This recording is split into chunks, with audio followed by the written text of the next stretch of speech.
Could you just read the storyboard the way you interpret it, please? Okay. So, reading glasses on.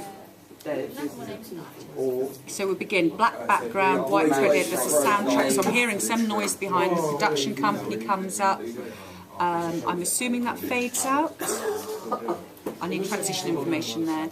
So then it fades into the distribution company at the beginning, the soundtrack's still there. And then the first of the actual visual images that I see is looking down on two characters eating. So I'm established, and presumably with the rest of the information there, it will be established as to whether it's a domestic house or whether it's a restaurant. But my two characters, so I'm going to expect those to be protagonists in the actual opening. So I see that. Have you thought about how you're going to film an aerial shot? So aerial shot is there, with another credit. Credits, I need transitions again. So now I get a close-up on the table. Is that spilt wine? Is it blood? Is it a tablecloth? It's not food, it's a chessboard. Okay, so that's a chessboard, so fine. So that would be when you were drawn out. So I would then show a hand moving a chess piece? Okay, so I've gone, so it's not dinner at all? They're playing chess? Yeah. Okay, so they're playing chess, then a hand moves a chess piece. I'm sure that would be much clearer in the actual form of the storyboard, so that's nice. And then it's over the shoulder point of view shot between the person who just moved it looking at the opponent, who's looking a bit shocked.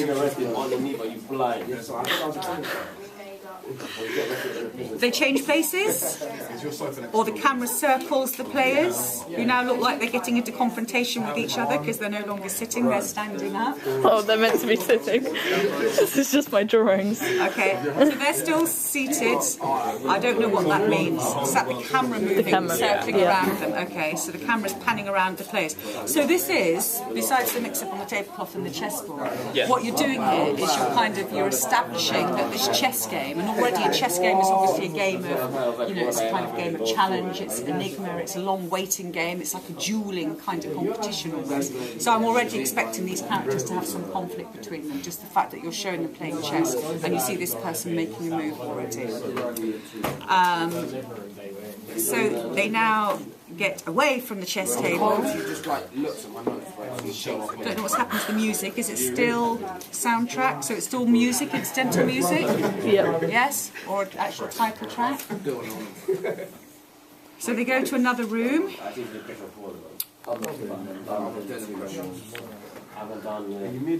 Is it a very large TV? Is it a cinema screen? Is it a flipboard?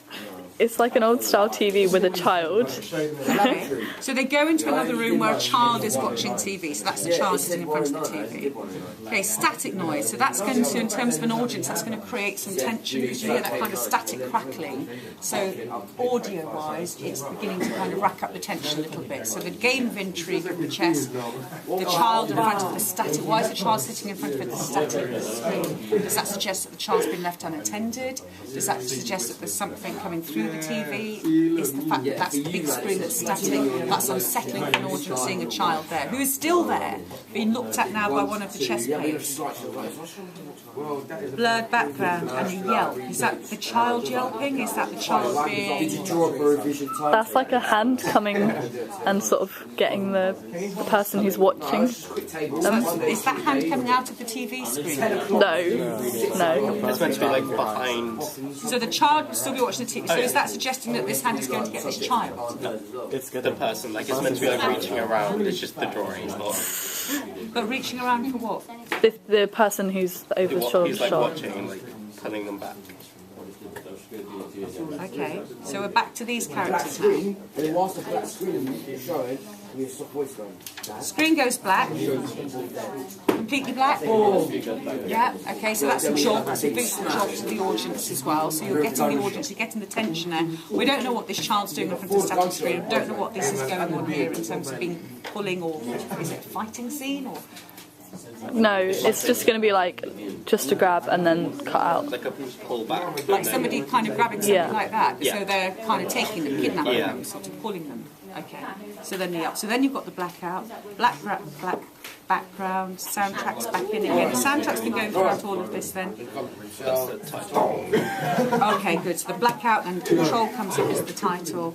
And then we jump to a complete contrast of lovely trees and birds flying and tweeting noises. So the music's faded, we're into natural noise now. So we've got birds and we've got wind and swaying grass and somebody lying dead, Sleeping. sleeping. Okay, somebody sleeping with little Zs over them to show they're sleeping and not dead then. So this is somebody sleeping on, it looks like a sand dune or a park in the sun. So this is all happy, a close-up of a happy face and it stops.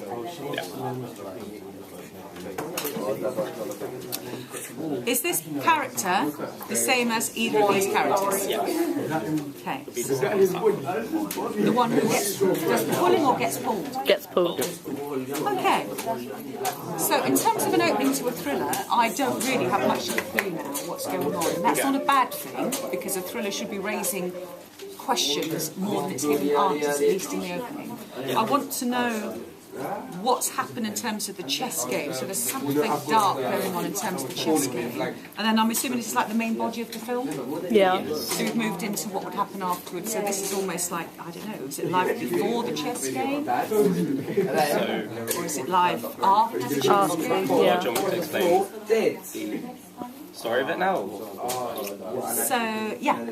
So, the way it starts Or your off intention. is, so you have these two boys playing chess game or some sort of board game, and Are they boys or men? boys. As in child, as in young boys, or...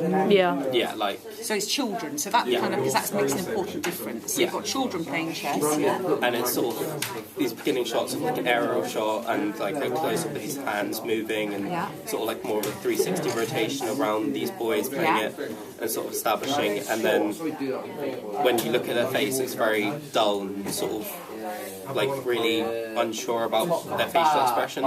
Okay. And it cuts to this room of this little child watching this static TV. And that child is younger than these boys. It's around the same age. Okay. And it's this idea of this sort of protagonist, like sort of watching these boys play these games and watching the child watch this static TV, but watching these children do these sort of weird things and the sort of dull facial expressions sort of throws the audience off because you're really unsure what's happening. When you say dull, do you mean almost like emotionless, not just kind of inscrutable in terms of playing chess? Emotionless. Emotionless, as though almost like something's happened to you. Yes. Okay. And then obviously you have the hand come over the protagonist. You don't Okay. see the protagonist's face before the blackout.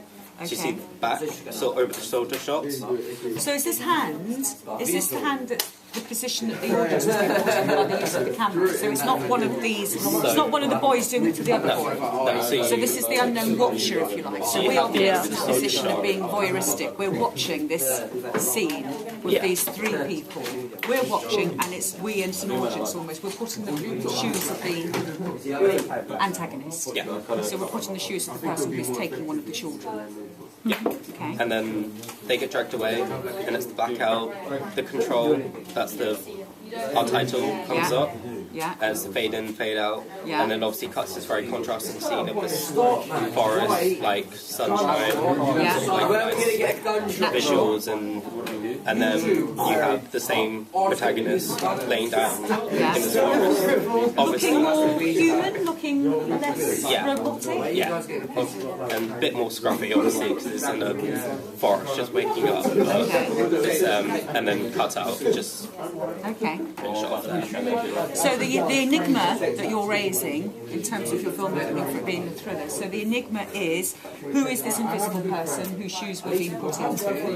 What are they doing to these children to make them look a bit detached, a bit, it sounds like almost robotic, so they've almost been some kind of, not quite cult, but hence the title of Control, so the children are being controlled, hence why the child is sitting in front of the practical screen, because who would sit in front of the practical screen? So there's an element of control going on that we don't know. We don't know who this person is, we don't know why they're doing it, and we want to know what happens next to these kids. So after that year, when he's preparing to Sound? yeah.